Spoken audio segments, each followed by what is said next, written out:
You play ball like a girl!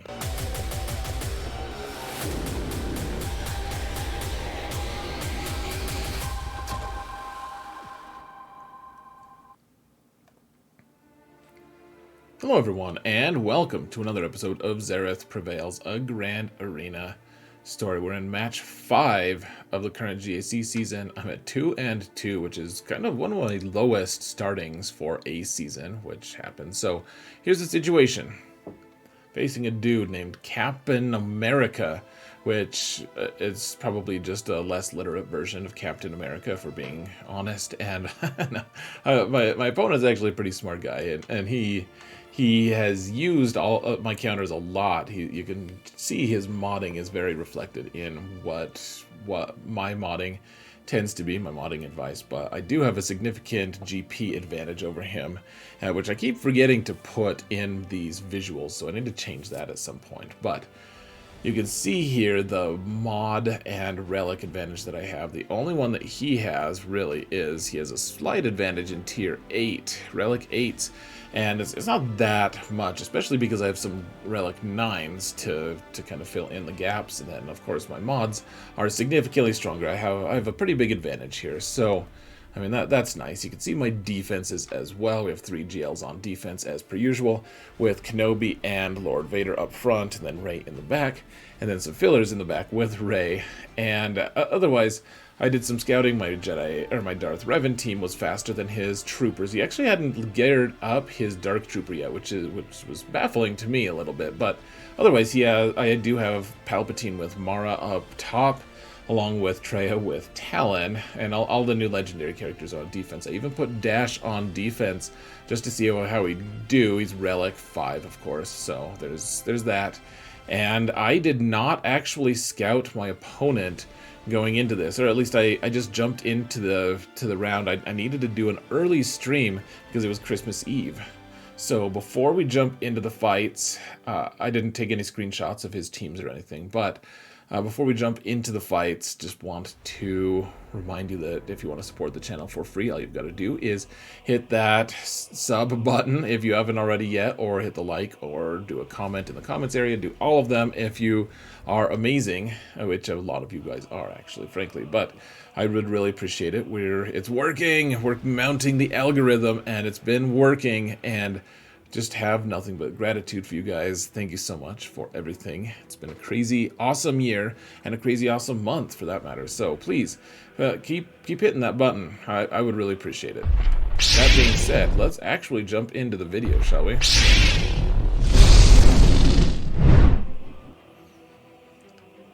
All right, here we are. And we have, whoa, we're in the recap. We're using our Troopers team here to fight off the Darth Revan squad, just for fun. That's all. That's the only reason. And I mean, here's the tricky part: is this isn't even a particularly tanky Sith Marauder. I mean, Relic 7 because that's what's required, but I'm trying to get him out because it's tough to make any of this. It's tough to do anything if Marauder is just still going, and I think maybe I should have just punched Basti in the face first, because that was a little bit tense. Almost didn't manage to take out that Marauder, but was waiting for the AoE to finally take out Malak. We could take out Malak, and then of course if we punch Darth Revan, Talon takes some of the damage, because that's how Darth Revan's kit works. He shares the pain and such, but now we can punch Talon in the face, shoot Revan in the face, and we drop 2 banners. Not too bad. Not a bad start. Only works if your Piet is faster, and I just happen to be a few points of speed faster than his. Now, we've got a tricky situation again. People keep putting their Lord Vader teams down, and this is actually the tamest Lord Vader so far, because he doesn't even have his ultimate. And so I was like, man, if we can't do this with Supreme Leader Kylo, you guys have seen this all season. I keep trying to use Supreme Leader Kylo to counter him with mixed results. Sometimes I win, sometimes I kill only the 4 outside. I was like, man, we can do this. You know, the idea here is to kill a few of these guys and then just hit auto. I did keep Hux as well. Someone told me that Hux really helps, and honestly, I don't see how he helps that much. I guess he can help with turn meter just a little bit on Lord, or on Supreme Leader Kylo, but otherwise he just takes up time. This is a squad. This is a counter that probably works every time if you have like 7 to 10 minutes on the clock. And obviously we don't have that, so not trying to suggest that maybe we should or whatever. I mean, it'd be nice, but I mean, this is what we have though. So one thing I will point out, folks, real quick, is I didn't mean to, but the whole time, or most of the time at least for my main account, I actually was recording on the top left with my cam on the top left, so we're going to be blocking a bunch of the health of some of the, you know, that Watt character, whoever's in that Watt slot or whatever, and you know, sorry about that. That was my mistake. It won't happen again. I decided not to exacerbate the issue by putting my recording portrait on the bottom though and blocking more, because you'd still have on the recording the recording version of Xaereth, just talking a little bit faster than usual Xaereth would, because everything is fast forwarded by, you know, so that this is about 130% or so. Anyways, you can see we have 2 minutes left, and we're still working on this team. We still only, okay, finally we killed another character, and gosh, they do have crew on this team, which is interesting. Another Disufu here. I don't know if crew is the best choice here. I'm just not sure, especially because Maul was here. Lord Vader definitely benefits from having a dark side unaligned force user on his team, but if Maul is here, I don't know if Kylo is the best, but we only have 1 minute left, so maybe he's fine. We have 53 seconds, and our non-ultimate friend here is still completely, fully healthy. So that's great. That's just wonderful. You know, we can boost our mastery a little bit. Oh, look at that. We got Hux revived a little bit, so that's fun. And then finally we did a big poke and did 600k damage and finally killed him. 58 damage, or 58 banners is not the best, obviously, but we'll be okay. Now, we use Mothra against this really fast Jango lead bounty hunter team, and it's not with Zam or anything, so it's not that fast, but Kyle is really quick with his bonus 30% turn meter. He's always going to go first, and you have 2 chances here, guys. So he's going to go, and then Pow is going to get enough turn meter to go right after him. But then, if one of those 2 does not have the Half Rebel Scout, like proc the 40% to give everyone turn meter, then the other team is all going to take their turn. So you can see I was incredibly ungrateful for the situation they put us in, because I had 2 chances to proc a 40%, didn't get it, which, I mean, that's gonna happen sometimes. That's one of the problems with relying on Kyle Katarn and his speed, as opposed to like the more reliable. I mean, Mon Mothma isn't super fast, but you can rely on when she's gonna go, and then you're gonna get really good turn meter manipulation once she finally takes a turn. Anyways, we finally did get the momentum back, and now the bounty hunters are hapless at this point. I mean, and it's Jango lead, so they don't have much in the way of defenses. If it was Bosk lead, it would be a little bit different, but we even got the Jedi Knight buff on Kyle, which means that everyone is buffed out the hindquarters. We didn't even get to use his abilities as a Jedi Knight, but got the 65, and a pretty cheap way to get through a squad in the front zone, if you ask me. I eventually want to try that on a Darth Revan team, actually. We probably need different modding, though. We'll figure it out.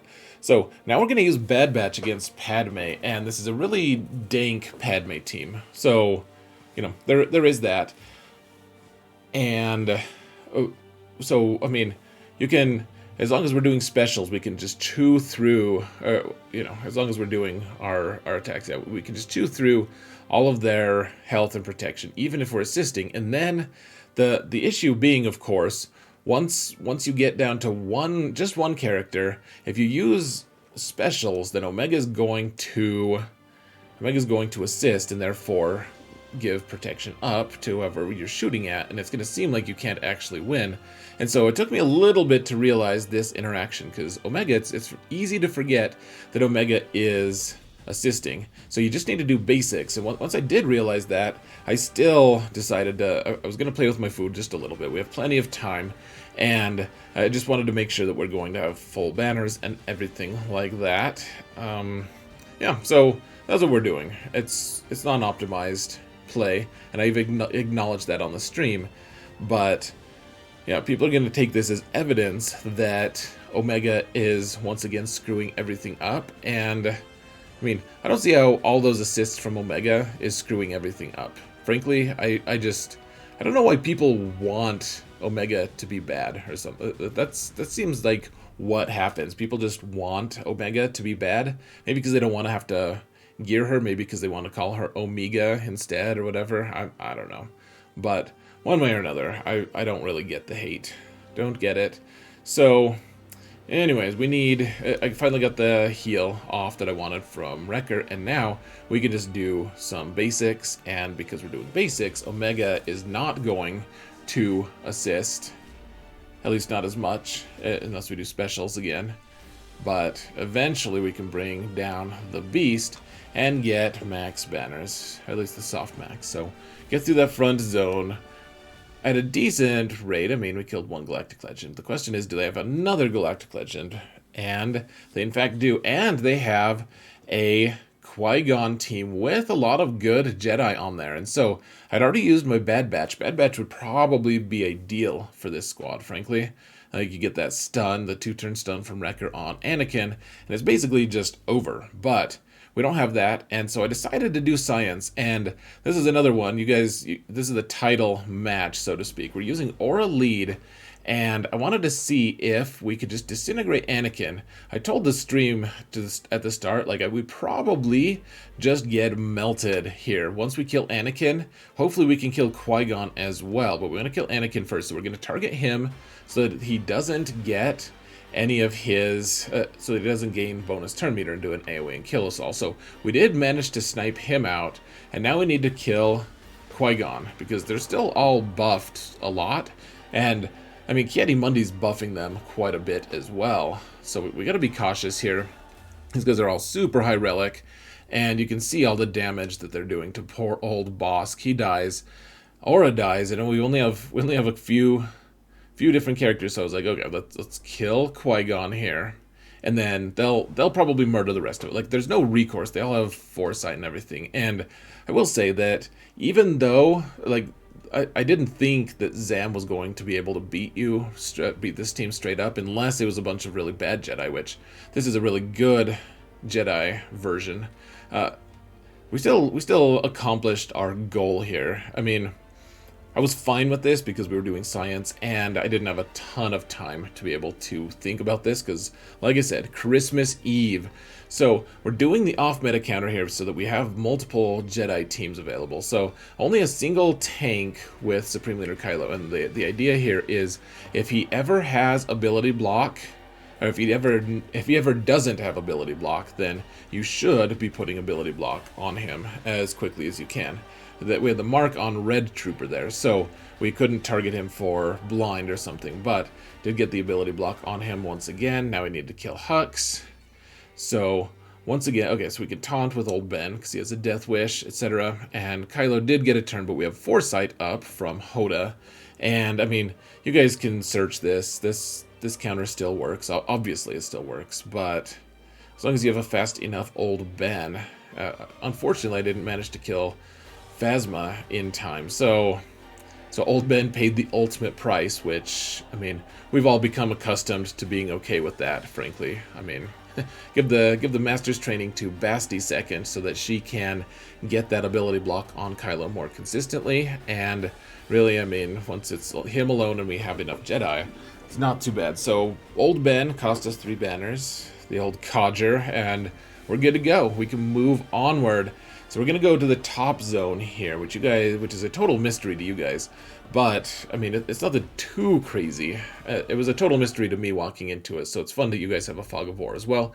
Nuke Dooku right away so that Dooku can't get up to his usual shenanigans. Take out Canderous, because he can get up to shenanigans. Droideka, because he can get up to shenanigans. Brood Alpha, because he can... I mean, this team is just full of annoying characters, actually. So, I mean, Commander Luke is about the best guy for the job. Though, honestly, I mean... like, Mothma would have worked just fine here, frankly. I would have loved to use Mothra to get full banners. As it was, Nute did get one extort off and take one of our banners off. That's fine. And so we have a General Grievous team, and the idea was, the thought I was having was, we're going to... that Grievous team is going to cost us a lot of banners regardless. And so we may as well, in this case, just let... all of the let the team that gets bad banners anyways get bad banners against Grievous, because I don't have a specific good counter, because we BB-8 negates the Mon Mothma ability to counter, and the ability for what so Mon Mothma can't do it, and neither can Bad Batch, at least not super reliably. So we could use Night Sisters, but I used Night Sisters with the Lord Vader, or with the Supreme Leader Kylo team to counter Lord Vader, and they still haven't knocked my General Skywalker down. So I was like, man, this is actually not a great situation, because we're not going to get all the turns that we want. We're going to kill B1 before that happens, and if that happens, then Grievous can do its AoE and ruin everything. So I was trying to just stall just a little bit till he stood up. He indeed did stand up, and this all cost us 7 banners. So, I mean, you pay the price, right? I mean, you put enough teams on defense, you start paying the price. I didn't want to use either of my Galactic Legends, because Grievous is actually great against against the 2 Galactic Legends I had available, which was Jedi Master Luke and Sith Eternal. So watch Sith Eternal's ultimate go up here, guys. Just watch how it turbos against this Mothra team.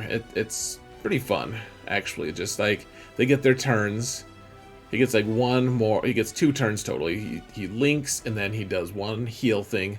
Then he gets his ultimate, and then he fries them. Mothra dies of sadness, and we move on. So that's pretty neat. And we've got Night Sisters with a Gear 12 Spirit. Not much of a match for Jedi Master Luke. Probably could have undersized this, but I just wanted to make sure that, I mean, I didn't want any issues, and frankly, I was pretty sure. I mean, this may sound cocky. I didn't think that my opponent was going to be able to get to me. I didn't think that they'd be able to, even though we had a fail against that Qui-Gon team. I didn't didn't think my defenses were porous enough that my opponent would have issues. So, anyways, we've got all this going on here, and you guys can figure it out. I'm gonna take a drink. I mean, we have all this protection up that's saving us from damage anyways. So, Shaak Ti was there to make sure that I could heal, and Jolie, of course, was there to make sure I could heal because Plague. And I mean, at the end of the day, probably all of it was unnecessary, but Shaak Ti was able to heal someone, I think Jedi Master Luke, a little bit, and don't know if that was necessary, but we got the soft max there. And now we can see what's in the ships, and surprisingly enough, not to give a ton of spoilers here, but he didn't actually place Executor, so that was interesting. I was very surprised about that. So, and he placed a really tough Malevolence fleet, actually. It was kind of a good idea, in fact. I was impressed, because as long as his Executor can win the mirror match, then he's just golden against me. Meanwhile, we have General Grievous here. We're going to take down this Mando team. Remember, all of those scoundrels get plus 20 speed, so they did go before us a little bit.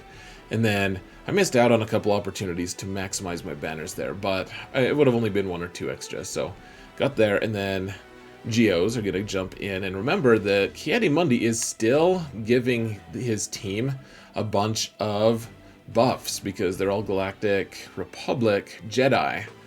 So we gotta take out Ki-Adi-Mundi. He's countering because he put on his stupid stance, the stance that makes him go full stupid, and now he's gone, and so all of their stats are reduced back to the pre-Ki-Adi-Mundi stats, but they're still Relic 8 characters, so still takes a little bit to get through them.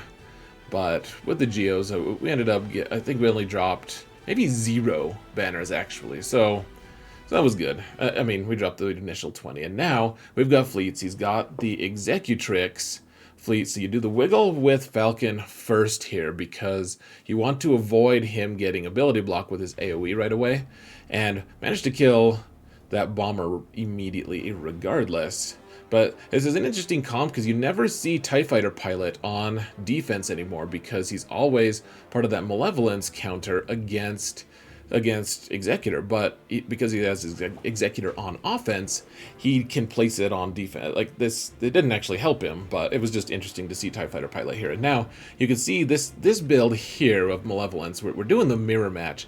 They don't start with a Vulture droid. The Vulture droid's going to come in as reserve, which is a really tough one for me to beat. So we do have our own Malevolence. I've done the mirror match quite a bit. You get rid of these buzz droids right away, because it can cause huge issues. And then, you know, you put your own buzz droids on them, try to get rid of their hyena bomber as quickly as possible. And then of course, when their vulture comes in, he's going to put buzz droids on everyone and blind everyone.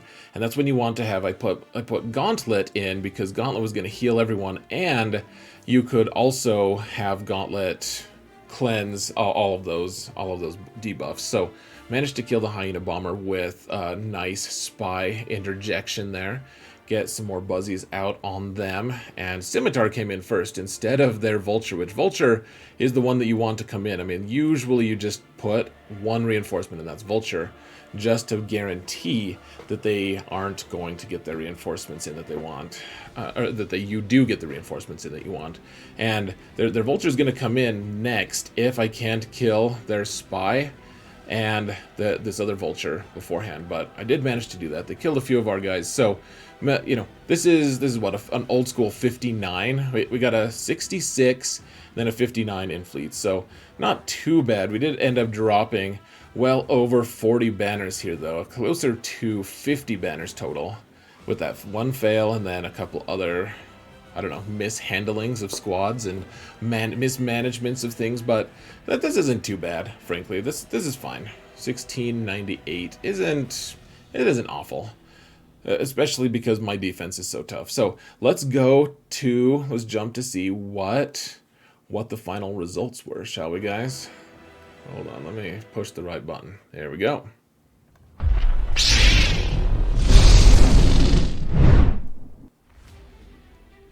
Whoa, we're in the final results, and you guys can't even see me. Madness. So, my opponent was not able to actually full clear me. I think he could have if he had really focused on it, but here's the thing. Oops, I'm hitting the wrong button. Alright, here's the thing about it. So he beat the Lord Vader team, he beat the Darth Revan team for poor banners. I think he used General Skywalker there.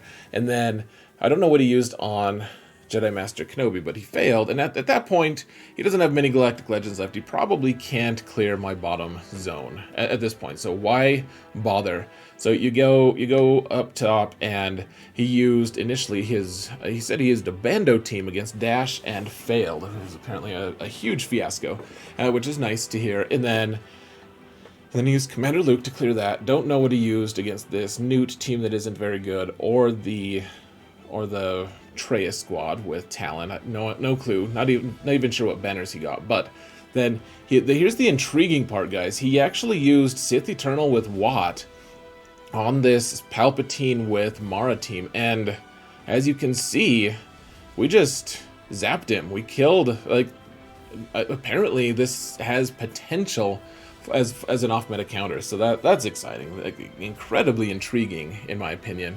And otherwise, yeah, I don't know what else he used on that, but that's a good squad, apparently, if you use the right teams.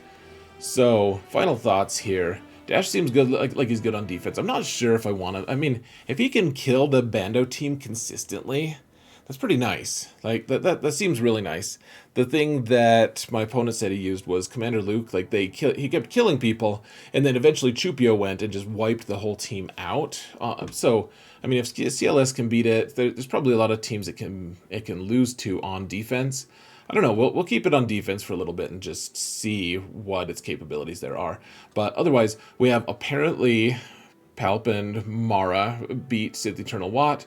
Who knows if he had taken more characters with Sith Eternal and Wat, probably wouldn't have had the same result. Maybe Sith Eternal would have gotten their ult, but with just those two, maybe, I don't know. Palp and Mara seem really strong, guys. I'm extremely intrigued by them.